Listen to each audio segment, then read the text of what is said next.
Hi, I'm Joni Patry, and welcome to my YouTube channel. Well, today I want to talk about the Pancha Mahapurusha Yogas. And what is a Pancha Mahapurusha Yoga anyway? What it is when you have a planet in its own sign or exalted and it sits in an angular house. So Pancha, first of all, means 5, Maha means great, and Purusha actually means men. So it means the 5 yogas of great men, or the 5 great men and yogas is what it is. So yoga just simply means union, bringing things together. So there are 5 of these, and they are composed of the 5 planets. In other words, this excludes the sun, the moon, and Rahu and Ketu. So it's Mercury, Venus, Mars, Jupiter, and Saturn.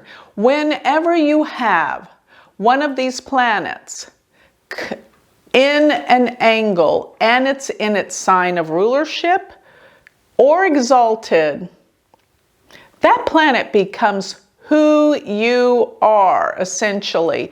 Every quality of that planet will be stamped on your forehead. So I wanted to talk about each one. So the one I'm going to talk about today is going to be Mercury. When you have Mercury in the Mahapurusha Yoga, what is that?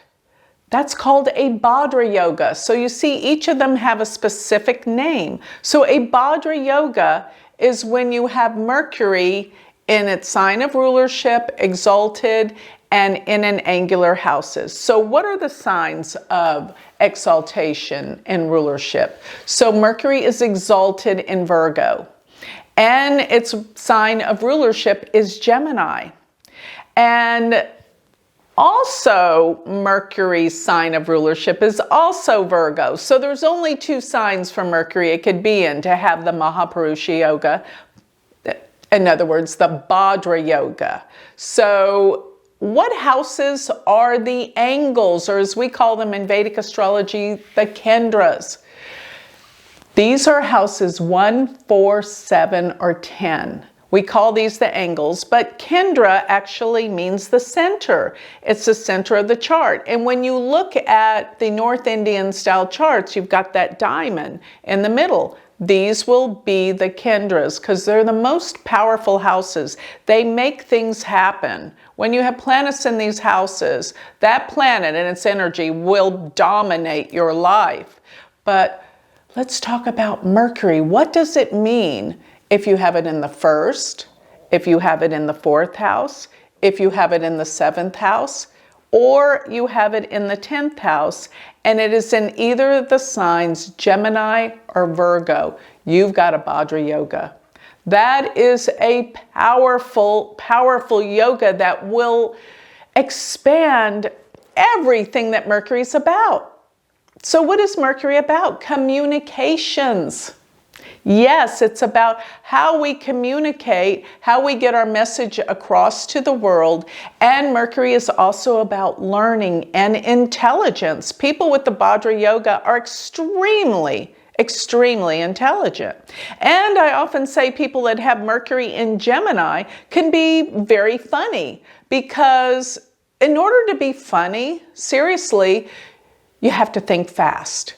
And that's the kind of mind that has Mercury in either Gemini. Gemini can be slapstick funny, but they're really funny.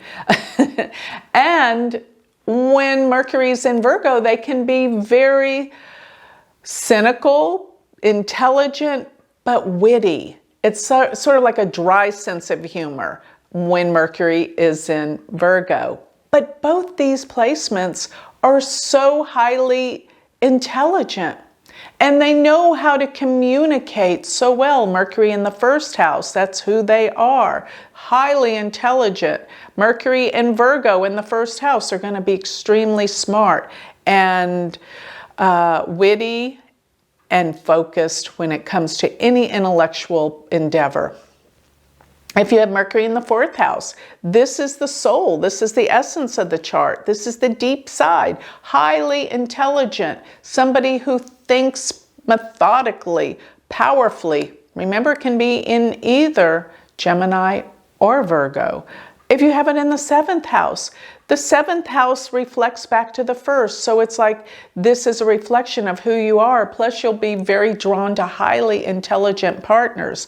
In other words, you can't be with someone unless you have great communications and you understand each other.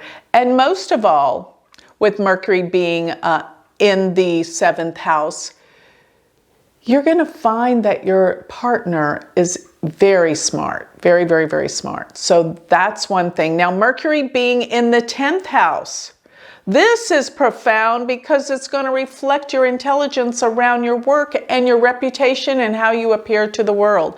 But let me just say, well, for one thing, somebody that has Bhadra yoga is Bill Gates. He has Mercury exalted in Virgo in the 4th house. And he created what? One of the biggest ways that we communicate in the world, the internet. So you can see how Bhadra yoga really presents itself through the intelligence of this individual.